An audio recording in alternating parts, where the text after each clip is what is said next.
ना 17 के पहले उत्तर प्रदेश की बेसिक शिक्षा परिषद में पढ़ने वाली बेटियां नंगे पैर स्कूल जाती थी।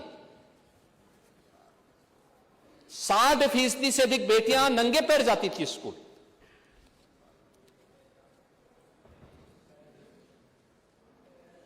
और आज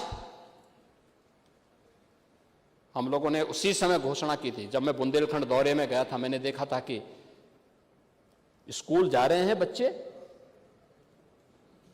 मैं गाड़ी रोका, मैंने पूछा भी कहां जा रहे हो, तो एक फटे हुए बैग लेकर के बेटी जा रही थी, कई अन्य बच्चे भी थे, नंगा पैर। मैंने कहा कहां जा रही हैं? का स्कूल। सर्दियों का समय, फटा हुआ कुर्ता, नंगे पैर। मैंने कहा चप्पल नहीं है, चुप। मैंने अपने सहयोगी से कहा, मैंने कहा इस बच्चे को 100 रुपया दो खरीदने के लिए। उसने नहीं लिया।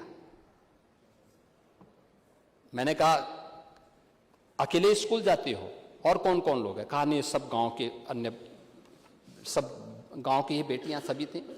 उन्होंने कहा सब एक शाम लोग जा रही हैं। यानी ये स्थितियां थी। तो मैंने ये पूछा, मैंने कहा भाई वगैरह नहीं है? कहा साहब भाई है, लेकिन भाई तो अंग्रेजी स्कूल में पढ़ता है। मैं क्या करूं? नहीं देखो गलत बोल रहे हैं आप लोग, पिक एंड चूज करते थे। देखो मैं जब लीकेजेस रोकने की बात करूंगा ना तो बता दूंगा उस समय सही। नहीं मैं बताऊं, समाजवादी पेंशन स्कीम केवल समाजवादी कैडर को। अरे कम से कम जिस कांग्रेस की बैसाखी से वहां पहुंचे थे उस कांग्रेस के ही नेताओं को दे देते, नहीं दिया। चेहरा देख करके देते थे, किसी और को नहीं देते थे। अरे पांडे जी एक बात बताइए, कम से कम उन गरीब ब्राह्मणों को भी दे दिए होते, जो गरीब ब्राह्मण बेचारे जो हैं, जो गरीब ब्राह्मण स्कॉलरशिप नहीं पाते हैं, संस्कृत पढ़ने वाले गरीब ब्राह्मण जीने तो पावे। नहीं मैं वही कह रहा हूं ना, नहीं दिए। तो यही मैं पूछ रहा हूं कि आप लोग तो उन गरीबों पर भी अत्याचार किए, लेकिन हमारी सरकार ने देखिए। और मैंने पूछा भाई कहां है? उसने कहा अंग्रेजी स्कूल में पढ़ता है। मैंने कहा भाई, मैंने कहा उसके पास भी चप्पल नहीं है। कहा नहीं उस तो भाई है ना। मैं उसी दिन शाम को वापस आया लखनऊ। मैंने बुलाया वित्त सचिव को भी और बेसिक शिक्षा परिषद के भी प्रिंसिपल सेक्रेटरी को बुलाया।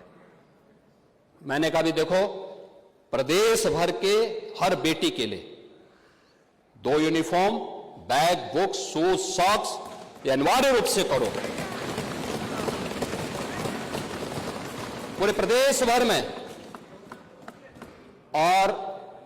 और इस प्रक्रिया को हम लोगों ने आगे बढ़ाया। मैंने खर्चा जोड़ा इसका। देखो इसी सदन में चर्चा होती थी, मैंने कहा भी कितना खर्चा आता है इसमें, एक इंडिविजुअल को खरीद के दिखाओ मेरे सामने। पता लगा 800 रुपये में ये सब आ जाता है। मैंने कहा ठीक। तो पहले 4 साल हम लोगों ने जिले में पैसा भेजा, पैसे भेज के कहा गया कि लोकल स्तर पर आप प्रोक्योर करिए। स्वाभाविक रूप से फिर बाद में हुआ कि भाई बालकों को भी दे दिया जाए। हमने कहा सभी बच्चों को दो, जो भी बेसिक शिक्षा परिषद में पढ़ने वाले बच्चे हैं सभी बच्चों को दे दो। और उन बच्चों के लिए हमने देखो यहां पे भी जाति नहीं देखी, क्षेत्र, जाति, मत, मजहब नहीं देखा, क्योंकि सरकार के लिए पाप है अगर सरकार इस प्रकार का उभाव रखती है। तो हम लोगों ने सबको समान रूप से दिया, और समान रूप से देने के बाद फिर सरकार ने इस बात को कहा कि भाई ठीक है, अब ये चीजें हो गई। हमने कहा आता था भाई इतनी स्वेटर एक साथ कौन दे देगा।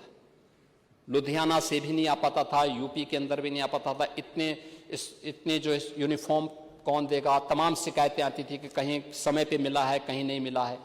तो हमने कहा ये काम करो, अब इन बच्चों को आधार से लिंक कर लो, इनके नाम हैं, आधार से लिंक करो, अकाउंट खोलो और इनके अकाउंट में अब 800 की बजाय 1200 रुपया भेज दो।